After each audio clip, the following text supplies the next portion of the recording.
দেখলাম ফলোয়ারও বাড়ে না, ভিডিও ভাইরাল হয় না। কোনো জায়গাতে আগুন টাগুন লাগলে, দুর্ঘটনা ঘটলে তো একটা ভিডিও ভাইরাল হয়ে যেত গা, লাইভ টাইপ করে মানে ফলোয়ার করে রাখতাম। ভাই ভাই রাস্তার মধ্যে বিরাট বড় দুর্ঘটনা করছে, ব্যাক মানুষ মরে গেল, তাড়াতাড়ি আইন।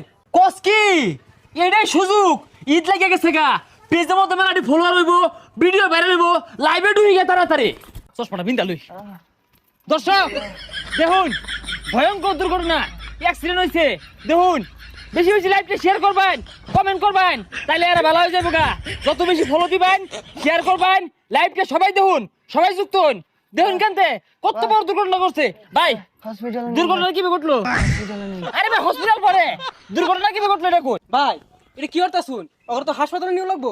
আরে হাসপাতালও না, লাইভ করতাছি, লাইভ ভাইরাল হয়ে গেছে গা, বহুত লোকে দেখতাছে, আমার আইডি তখন না রিচ হয়ে গেছে গা। তোমরা থাও, সমস্যা নাই। চশমা দিয়ে ক্রিম দেওয়া যা, বালাই দেখা যা। আল্লাহ হাফেজ।